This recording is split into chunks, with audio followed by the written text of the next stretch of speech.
Merci beaucoup, Monsieur le maire, cher François, pour votre accueil et vos paroles. Monsieur le ministre, Monsieur le député, Madame et Messieurs les maires, Monsieur le préfet, Monsieur l'ambassadeur, Mesdames et Messieurs les présidentes et présidents d'associations, Mesdames et Messieurs en vos grades et qualités, Borméennes, Borméens, chers amis. Oui, je vous remercie, Monsieur le maire, pour votre mot, une fois encore pour votre accueil. Et vous savez combien, pour notre part, mon épouse et moi-même, nous tenons à ce rendez-vous. Et combien il m'est précieux aussi de vous retrouver d'année en année, de reconnaître des visages, de partager maintenant vos histoires. Monsieur le maire, permettez-moi ici de vous remercier pour votre engagement au service de la commune, de nos concitoyens, de remercier à vos côtés toute votre équipe municipale et ce faisant, de remercier une fois encore nos maires qui, à travers le territoire de la République, sont tout à la fois ces sentinelles de nos valeurs, de notre République et ces acteurs du quotidien. Alors oui, nous sommes heureux avec mon épouse chaque année de vous retrouver. Et reviennent des visages, des mémoires, celles de Pierre Welch en vous voyant à nouveau fidèle à ce rendez-vous, à travers sa famille donc. Mais il était là avec sa jovialité et avec, nous en souvenons tous, une forme d'innocence qui voulait faire croire que leur bravoure était quelque chose de naturel. Et en déposant tout à l'heure cette gerbe de fleurs aux côtés d'Hugo et de Chloé, c'est évidemment à Lana aussi que je pense, à votre fille, qui était à nos côtés il y a 2 ans. Et ce sont, oui, à ces vies, ces familles, ces histoires que nous sommes liés maintenant, irrémédiablement. Alors, je vous remercie d'être là, fidèles toutes et tous présents à ce rendez-vous et à cette commémoration. Pas simplement parce que ce serait un rite, une habitude, mais parce que c'est en effet de ces scansion de notre temps collectif, essentiel pour savoir d'où nous venons. Et cette année encore, je vous ai entendu lire, nom après nom, c'est mort pour la France de la commune, nous rappelant les sacrifices qu'ils nous ont faits.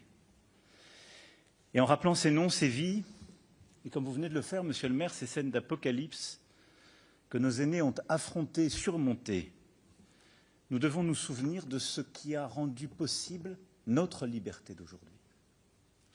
Ce 17 août 1944, nous étions dans un paysage de guerre, barbelé, Normandie. Oui, le littoral que Michel Brousse foulait en ce jour d'août était meurtri. La guerre faisait rage, mais ces villages, ces terres, ces paysages, c'était la France, toujours. Encore. C'était la France aussi qui débarqua sur les plages varoises à partir du 15 août, toute la France. Division blindée, commando d'Afrique, division d'infanterie algérienne et marocaine, zouaves, spahis, tirailleurs d'Afrique du Nord ou subsaharienne, goumiers et tabors, pieds noirs, sans oublier les marsouins du Pacifique et les dissidents de nos outre-mer, des Antilles à la Nouvelle-Calédonie. C'était la France combattante, avec ses rêves, ses idéaux, ses espoirs, ses ambitions. La France résistante aussi, dans l'ombre, qui avait aplani le terrain pour la France se préparant à la victoire en exil. La France qui répondait à l'appel du général de Gaulle, mené par de brillants généraux, de Lattre de Tassigny, à la tête de cette armée B, mais aussi Montsabert, Sudre, Deleuze, Touzé, tant d'autres, et tant de héros après eux. Ceux qui, en ce mois d'août 1944, retrouvaient le sol de France ou le foulaient pour la première fois. Ceux qui, envers et contre tout, ne l'avaient jamais quitté. Cette armada était partie de Corse, d'Italie, d'Algérie, et avec la 7e armée américaine, sous les ordres du général Patch, avec l'appui des Britanniques et des Canadiens, elle écrivit sa geste. Sur les plages de cette Méditerranée qui a vu naître et s'effondrer tant d'empires, se joua une Iliade moderne aux 350 000 soldats dont 230 000 Français, 2000 bâtiments de guerre et autant d'avions. 70 km de côte et une ambitieuse tête de pont à 25 km du littoral. D'abord, le prélude souterrain, les FFI, les maquis du Var, les réseaux du golfe de Saint-Tropez, tous les compagnons de l'ordre et de l'ombre qui, dès la préparation de l'opération en ville, collectèrent des renseignements au péril de leur vie, qui identifièrent les champs de mines et les faiblesses du mur de la Méditerranée, qui prirent les armes et menèrent sans relâche le combat contre l'ennemi nazi.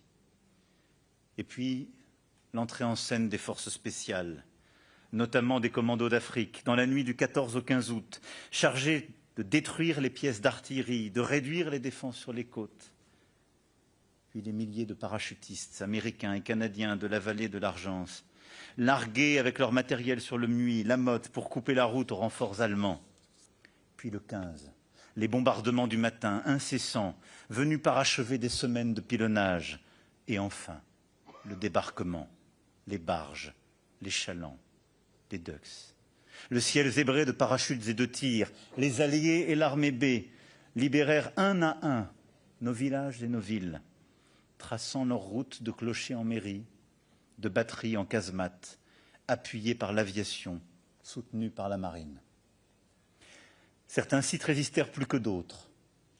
La bataille d'hier, la difficile prise de la batterie de Mauvanne et du Golf Hotel face à la plaine du Gapeau. Nous nous souvenons, comme vous l'avez rappelé, monsieur le maire, des otages lavandourins, des familles borméennes auxquelles on avait imposé une garde cruelle le soir fatidique du 16 août 1944. Et je salue non seulement ces mémoires, mais nos anciens ici présents qui ont vécu cette époque. L'attente au bout de la nuit et aux confins de l'angoisse. Et enfin, au petit matin, venu juste à temps du haut du village, sous l'œil bienveillant du château des seigneurs de Fosse, résonne le pas des soldats américains et des commandos d'Afrique. La rumeur de la libération de Bormes qui se mue alors en cri de joie. Et tandis que l'armée américaine du général Patch prend le flanc est et entame de son côté la remontée de la vallée du Rhône, l'épopée provençale se poursuit pour les Français. Dans les rues et sur les rades de Toulon, à la Poudrière, sur les hauteurs du Coudon et du Faron, le légendaire cuirassé Lorraine déchaîne sa foudre sur les batteries de la presqu'île de Saint-Mandrier. Le 25 août, le drapeau tricolore flotte sur Notre-Dame de la Garde, un mois d'avance sur le calendrier des opérations. L'attente dépassée, les prévisions allemandes déjouées, les espérances surpassées. Le rappel au fond que rien n'est écrit d'avance, que les seules fatalités invincibles sont celles que personne ne pense à questionner. Ainsi fut la fin de cet été 1944.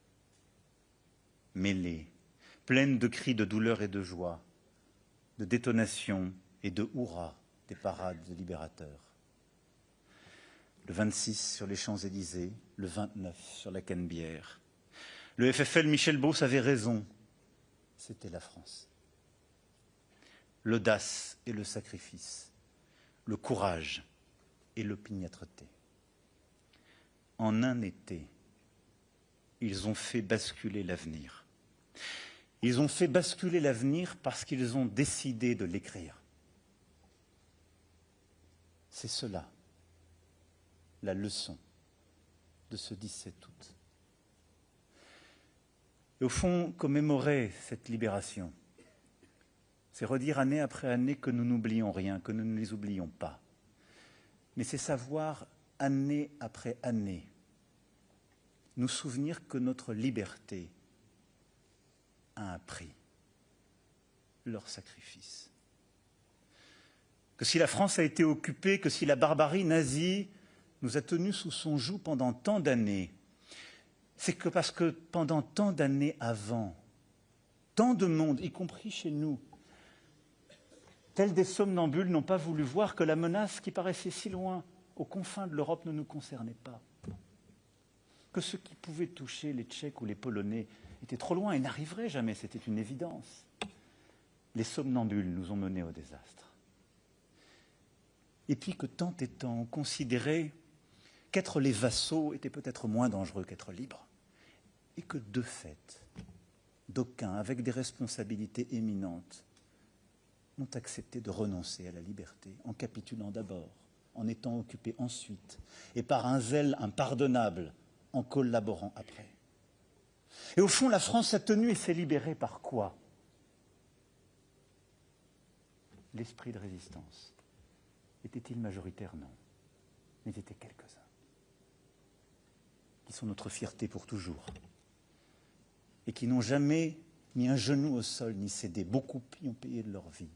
La résistance de l'intérieur, puis ceux qui patiemment, autour du général, à Londres, en Afrique, et à travers le monde, ont construit cette résistance de l'extérieur, cette capacité à reprendre pied. Et ceux, enfin, vous l'avez rappelé, monsieur le maire, qui, n'ayant jamais vu nos côtes, n'ayant jamais vu notre sol, se sont engagés à nos côtés pour nous libérer. C'est l'alliage de la bravoure et du courage, français, apatrides ou étrangers. Et des Deleuze, des Bouvier, aux Manouchian, jusqu'aux soldats américains débarquant sur nos côtes normandes, ou aux jeunes Français d'alors, n'ayant jamais vu nos côtes et ne connaissant que l'Afrique, venant mourir sur les plages de Provence. C'est cela, tout entier, ce qui nous fait libres aujourd'hui. Et nous avons un devoir, ne pas les oublier, nous rappeler de leur bravoure et de leur nom, mais nous souvenir aujourd'hui, nous si chanceux, qui avons vécu dans un pays qui avait, depuis des décennies, les dividendes de la liberté, de la paix, qui pensaient que c'était acquis pour toujours. Pays de cocagne, et on oublie chaque jour de le dire. Nous avons aujourd'hui à regarder notre destin en face. La guerre est revenue en Europe. Et ceux qui pensent qu'elle est très loin et que ne nous concerne pas sont les mêmes somnambules que ceux d'hier. Ceux qui pensent qu'on peut être libre en étant faible, ceux qui pensent qu'on peut être libre en continuant de vivre comme s'il n'y avait pas la guerre et un monde de prédateurs à nos portes, sont ceux qui, de fait, et ils n'auront peut-être pas à en répondre, mais préparent la défaite de demain. Au fond, c'est ceux qui ont décidé d'être déjà soumis. La leçon du 17 août, c'est cela. Si nous voulons être libres, n'oublions jamais les sacrifices qu'il y a derrière cette liberté. Et n'oublions jamais que c'est notre responsabilité aujourd'hui, dans ce monde imprévisible, plus dangereux, fait de tant de prédateurs, de tout faire pour que la France n'ait jamais à subir ce qu'elle a alors subi. Nous préparer, nous armer, être une nation à la force morale qui ne mettra jamais un genou au sol, et le faire en Européens, nous qui depuis maintenant plus de 7 décennies avons réussi à conjurer ces guerres civiles qui nous divisaient. Et vous le voyez bien, ces temps qui s'ouvrent sont ceux, et je le dis avec la modestie qui doit toujours nous animer lorsque nous nous comparons à ces femmes et ces hommes qui ont donné leur vie il y a plus de 80 ans.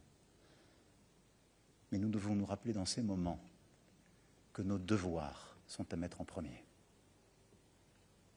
Et nos devoirs, c'est de garder notre pays libre, souverain, indépendant et fort. C'est cela leur leçon, c'est ce que nous leur devons, et c'est ce que nous ferons. Voilà, mesdames et messieurs, je ne veux pas être plus long. C'était ça la France, le 17 août, à Bormes. Parce que grâce à ces quelques-uns, elle était toujours restée la France. Et c'est à nous de ne rien oublier de leur sacrifice, de ne rien oublier de ce jour de joie et de libération pour votre commune et pour notre pays, et de ne rien oublier de ce que cela nous oblige aujourd'hui à notre tour de faire. Merci à Bormes à nouveau de nous accueillir. C'était leur France et c'est la nôtre. Vive la République et vive la France.